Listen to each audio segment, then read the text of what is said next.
typically I do these kind of long form political discussions and basically dissect one topic. But every so often, I've been doing these streams where I just talk about a bunch of stuff, kind of without any proper research. But I don't think there's much research to do on these topics because they're more so somber. I felt like it'd feel weird to do like my typical videos to talk about these topics. So we'll just jump into it. They pertain to self harm and some violence against queer people. So not a fun topic today. Hence why I just kind of wanted to just do nothing fancy and just kind of speak my mind on these just horrible things. So the first thing, unfortunately, is I'm going to show trigger warning. Someone making fun of someone who harmed themselves and passed. Like, this is a person who posted a photo making fun of a trans person who this did happen. This photo here, a trans person posted on Twitter and said like, "Hey, uh, I'm gonna do it," and they did it, and it really just killed me a little. I was like, that's depressing to see, like, for anybody, you know, trans or not, someone taking their life just sucks because we've all have been there, and I'm thankful every day that I could live, and some people don't make it, and yeah, it just sucks. Especially in the case of this person who was trans. They definitely felt being pushed by society. I'm sure maybe they were just crazy. Maybe they had a neurological issue. I don't know, but we'll never know because they're gone. And the discussion just goes down the drain when people post stuff like this. Like, we get it. You're edgy. Yay. Like, that's just depressing. Like, this is what your life is gonna be about. Um, People are taking down the soy jacks at the spot, so that's kind of nice, I guess. Um, yeah, I don't know. I don't really know what to add. I was trying to find the original photo. I think it was taken down, or maybe I just didn't look hard enough. But the person who took their life, they took a photo here at this area, and there's a little bit of a shrine. I think people started leaving like plushies and stuff, but people at the same time been destroying it, and it just sucks. There's really nothing I can say. Um, so yeah, I guess people have just been leaving soy jacks, and yeah, I mean there's just no happiness to this. Like, this is just depressing.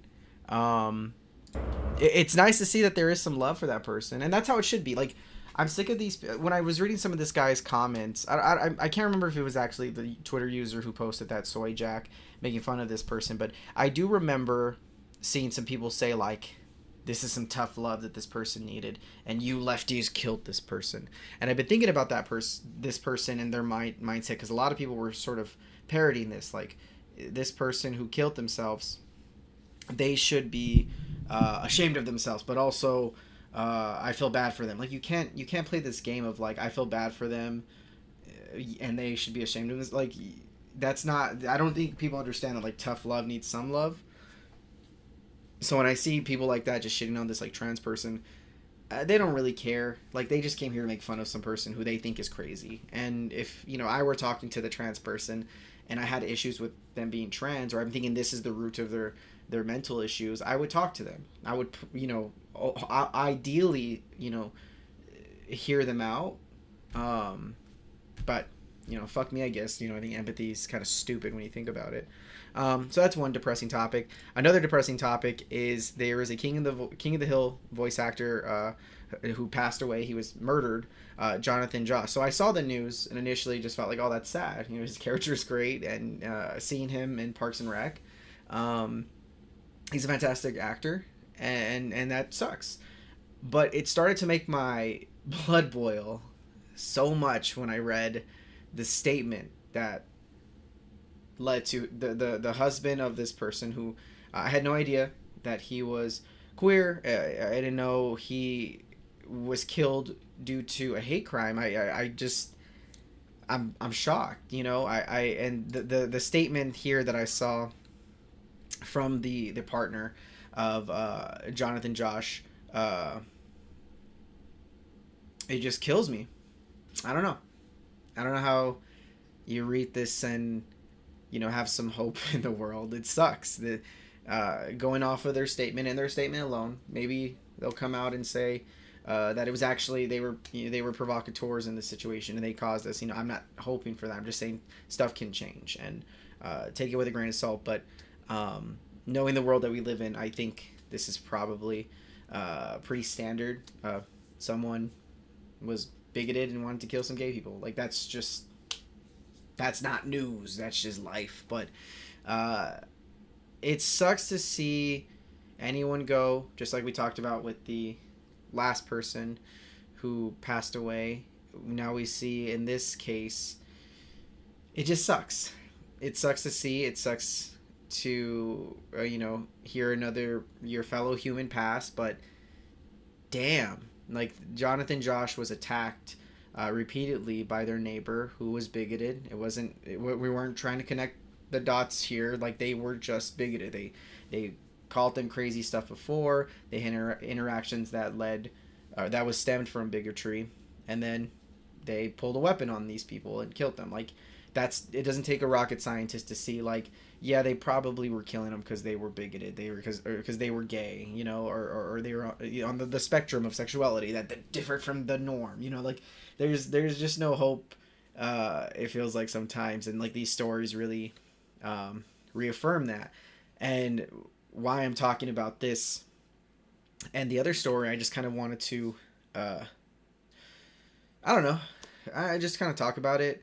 I saw someone say in the comments, and you can see it here right below me, and the people wonder why Pride Month exists. And for a long time, sort of like pre-Trump into Trump, I was thinking like, oh, we don't really need Pride Month. It's just too much.